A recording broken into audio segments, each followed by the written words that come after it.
All right, I'm going to go wedge some clay.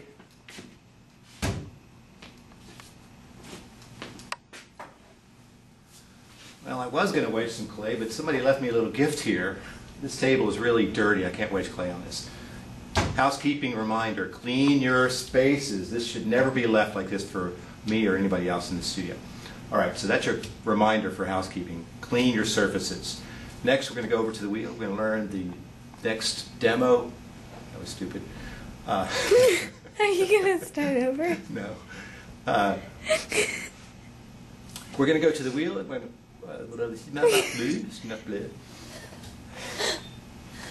We're going to go next to the wheel. I'm going to show you how to make cups and handles. Welcome, mudslingers.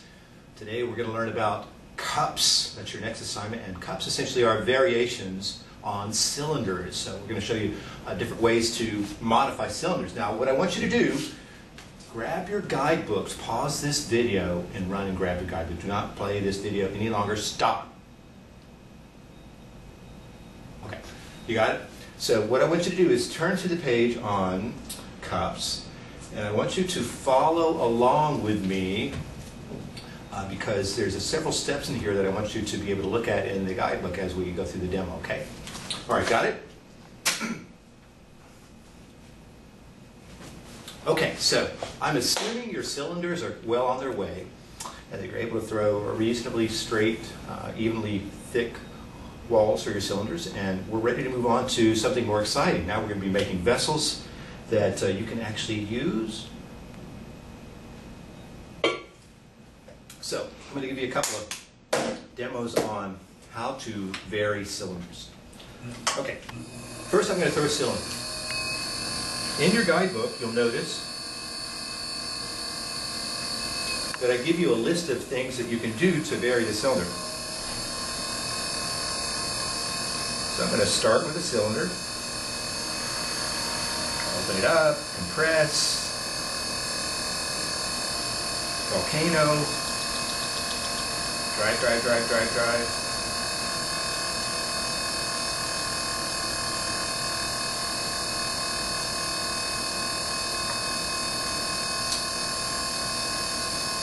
Got my daughter Liana on camera.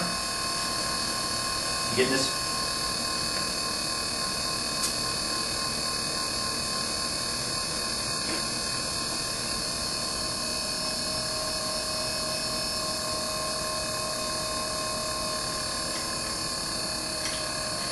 Okay, so we got a basic cylinder shape.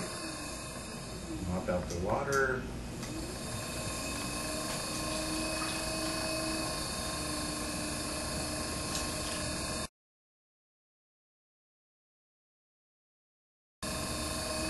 So one of the first things that I want you to experiment with is the rib. And the rib is a throwing tool. It's an extension of your fingertips. So I've got a couple of different kinds of ribs. A wooden rib and a metal rib. And I also have one that I made, homemade rib, that does funky ridges that I'll show you as well. So I'm going to start with the wooden rib. And in your guidebook you'll see there's a couple different ways to play around with the rib. I can use the rib to push out the cylinder to make it rounded. Like this. So I start to push from the inside and I let the rib be there to draw the profile. I want you to notice something about the way I'm leaning onto my leg right here. I want to be able to see the profile while I'm doing this. So I'm also not going to try to put the entire curve into this all at one time. I'm going to coax that clay out by moving the rib up a couple of times. So if I want this to be rounded here, I'll push out once, and then here we go again. Pass one more time. Stretch out, stretch out. So I can make this section rounded. I can also use the rib to push in to the side. So something like this. I'm going to use the curved part of the rib right here. I'm going to push in to the side. In this case, what I'm doing is I'm using the rib like a template. I'm holding the curve where I want it to go, and I'm essentially running my finger up the inside against the rib to form that curve. So here I was stretching from the inside, and the rib was acting as a stop, and here I'm using the rib as a template.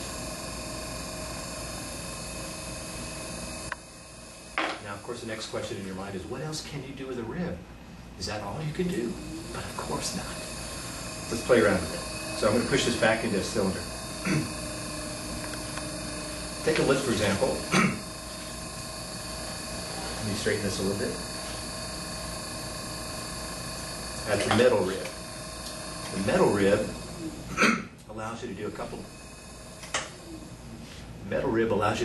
a couple different textures, and it does things that you can't do with a wooden rib. For example, if I want a really super smooth surface, I can hold the metal rib here, and I'm holding it kind of low. If you want to smooth the surface, hold the rib low and close to parallel with the wall. If you want it to shape more, then hold it more perpendicular. So I can get a really smooth surface there. I can also bend the metal rib to whatever contour that I want by putting my thumb in the middle and using these 4 fingers to do the bending. So I can curve this quite a bit for a throwing tool. The other thing you can do with a rib is you can create interesting textures or throwing lines. So for example, I can take the rounded part of this rib, or the metal rib, or a wooden rib, and I can just move up the wall really quick. Ooh, cool. Create some interesting throwing rings. Now glaze is going to do really interesting things along those ridges. Glazes will break. That means it changes colors over those edges. So every time that glaze runs down, it'll stop and change color depending on the glaze. So that's one way you can use a rib. Here's another way you can use this metal rib. Let me straighten this up one more time.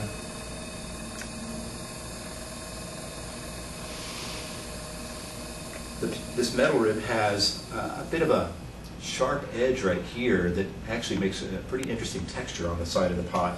Watch what happens when I do this. I'm going to move the wheel kind of slow. Here I go. Up, jiggle, jiggle, jiggle, jiggle, jiggle, jiggle. Ooh, check it out. Pretty interesting, right? So now you've got something that looks a little bit like waves, landscape, creating a little soft shadow break there along the outer part there. Okay, so this is getting exciting, isn't it? Well, let's play around a bit more. What else can you do? Well, one of the great things about the rib is it does allow you to create plane breaks, places where the surface changes direction.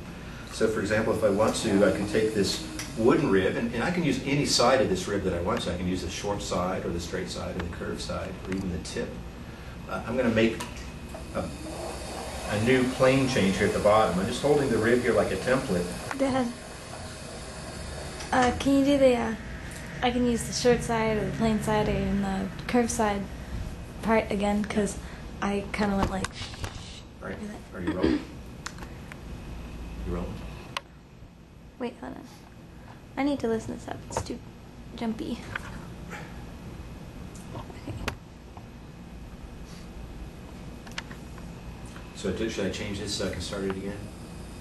Huh? Should I change this back so I can start again? Yeah.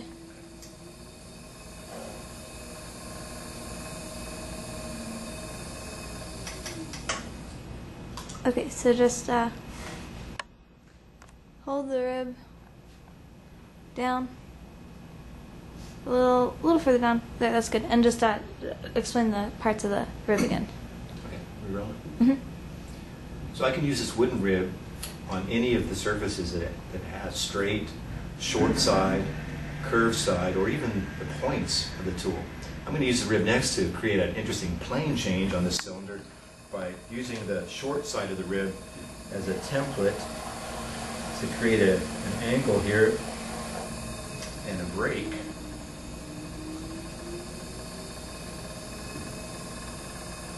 And I'll do a little bit of correcting.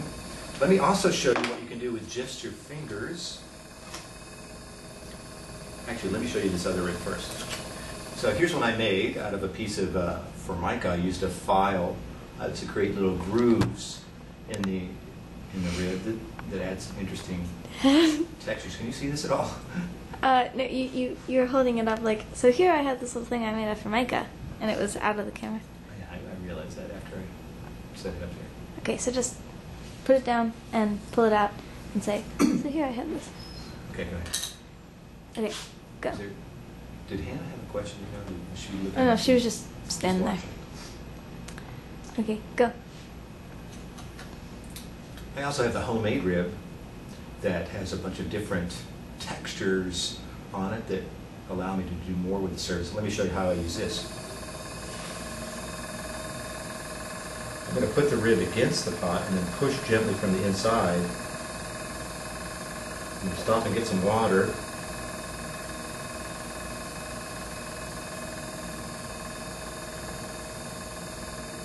So I get some interesting ridges there. So you can make your own ribs with wood, metal, plastic, a lot of different tools, a lot of different materials work well for tools. All right, so I've got a separate plane change here. I've added some texture with the concentric rings with that homemade rib. Now let me show you one last thing you can do while the pot is still on the wheel, just using your fingers. This takes a little practice, but it's fun to try. I'm going to wet down the wall here pretty well, so it's good and slippery. And you got to watch closely because this goes quick. I'm going to take my fingers and I'm deliberately going to make them offset and then raise them up. Here we go. 1, 2, 3. Whee! Got to catch it quick. So it looks a little bit like soft ice cream, maybe. So all these different techniques can be done to cylinders. I'm going to clean this up, and I'll show you something else you can do to modify cylinders. All right, so this would be a great drinking glass. Let's set it aside.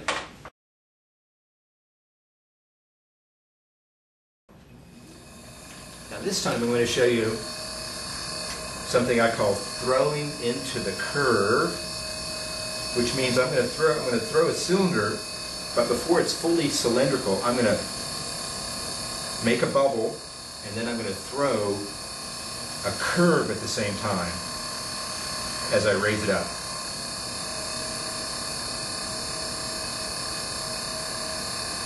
I'll explain the advantage here in just 1 second. Here we go, pushing volcano.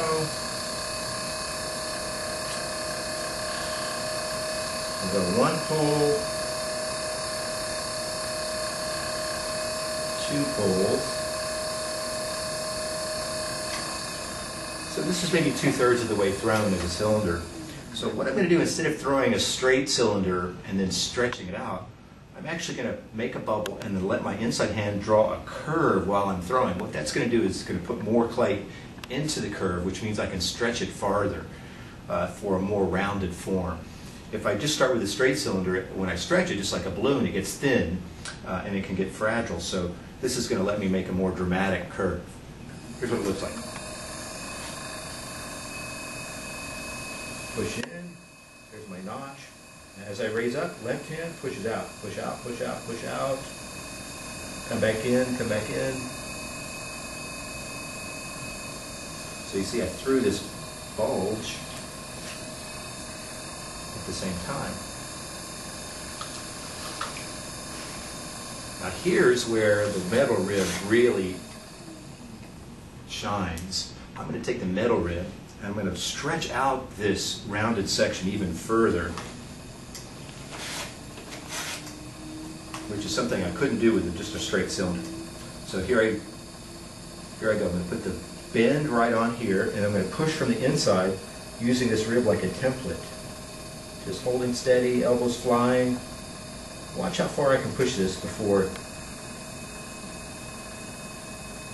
gets weak. Here we go. Push, push, push, push.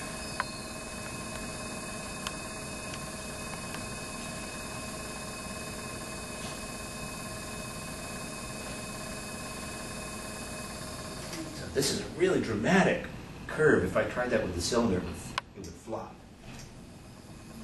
So let's play around a bit with this shape.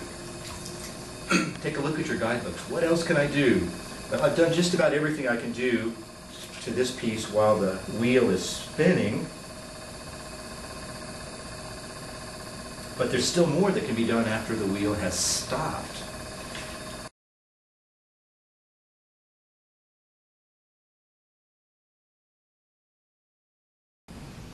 All right, I deliberately flared the top because I want to show you how to start using the rib to modify the shape. So for example, I'm going to make something called a quatrefoil rim. I've made some marks on my wheel here I'm going to take my curved rib, wooden rib, I'm going to push it into the clay, the rim here, like this. And I'll take 2 fingers and stroke up the side here to crease it. Take a look at that. Can you get close on that? And then I'm going to come back to the opposite side, do the same thing again. Push in, stroke, push in. So this is like a clover leaf shape I'm making, called a quatrefoil. So I have something that has an interesting rim now that's no longer circular, so you can play around with that alteration. This works just great as a cup. If you put a handle on this side and you drank out of one of the leaves of the clover.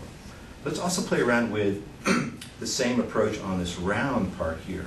For example, what if I take the same rib and I push in to the belly here and then stroke upwards? Look at this, interesting. Same thing here, push in, gentle stroke upwards to crease it. Notice that when I push in, I'm letting the rib slide up to get out of the way. Here we go. Crease and then slide the rib up.